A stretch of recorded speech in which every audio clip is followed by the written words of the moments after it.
So here I'm showing you again a Drosophila embryo. You see we have 3 head segments, 1, 2, 3, and we have 3 thoracic segments, 8 abdominal segments. So you see between the segments we have what do we call para segments. Okay, these domains present between the different consecutive segments are called para segments. Okay, so it means they are external and at the boundaries of these different segments.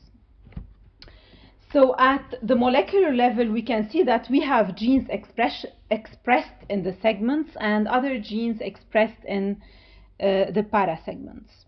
So if we take, for example, this region, we can see we have different segments, and we, of course, according to the order of gene expression, we have the pair rule genes that will induce the expression of the segmental genes.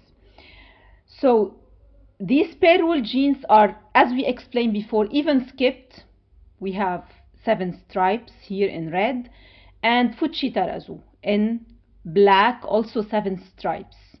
And these even skipped and Fuchitarazu are expressed in every other segments. We don't have overlap of these gene expression. So, for example, in this segment we have even skipped in red, for example. Then after, in the next segment, we have Fuchitarazu, okay? That will determine the second segment, okay? Then even skipped Fuchitarazu, and so on for the different segments. So you see between these different segments, we have the domains of the para segments. In the domain of the para segments, we have the expression of sloppy paired, okay? Sloppy paired, okay, SLP, it's usually present between the expression of even skipped and Fuchitarazu. So, if we look at these segments, okay, the pair rule genes will induce the expression of segment polarity genes, okay? This is the anterior posterior axis, okay? And for each segment, okay, it's the opposite. So the posterior is here and the anterior is right here for each segment, okay? But the whole axis is at the opposite, okay? The anterior is here, the posterior is here, but for each segment, okay, the anterior is right here and the posterior is here, sorry, okay? So for each segment you have, this is the anterior, this is the posterior. So even skipped, okay, will induce the expression of engrailed, and Fuchitarazu, okay, this other pair rule gene will induce the expression of engrailed as well. Okay, so you see that engrailed is expressed in the genes having high concentration of either even skipped or Fuchitarazu.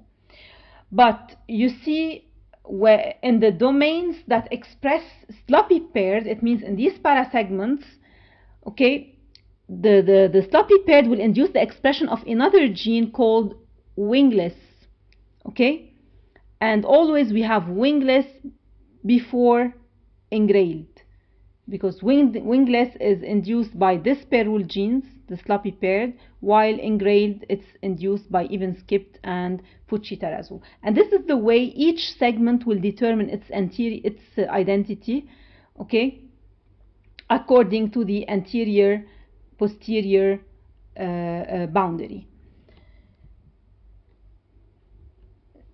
So this is a model here for the transcription of the segment polarity genes. You have here cells, for example, expressing wingless, okay, and cells that will express engrailed, okay. So how this, let's say, loop will be maintained all the time, okay, in order to maintain the polarity of these segments, okay, in order to keep engrailed and wingless expressed in these specific domains. So here I'm showing you this model in more details. So in the cells which are competent to express engrailed, okay, like for example this cell, wingless as a ligand will bind to its receptor frizzled, as we have seen in the Wnt pathway in the previous chapter. Okay, the same happens in Drosophila. Okay, wingless bind to frizzled to activate this pathway, disheveled, and then finally it will activate armadillo. The armadillo, it's like beta-catenin. It's the Drosophila name for beta-catenin. So beta-catenin will activate the transcription of engrailed and hedgehog. Hedgehog gene will diffuse. It binds to its receptor patched, okay, and it will activate the expression of CI, cubitus interruptus, the transcriptional factor of hedgehog pathway, and this cubitus interruptus will be translocated to the nucleus to activate wingless expression, and once wingless is secreted, it will keep the expression of engrailed in the adjacent cell. So we have all the time secretion of wingless right here from this cell in order to keep the expression of engrailed from the opposite, from the adjacent cell, in order to secrete hedgehog and to maintain this loop all the way.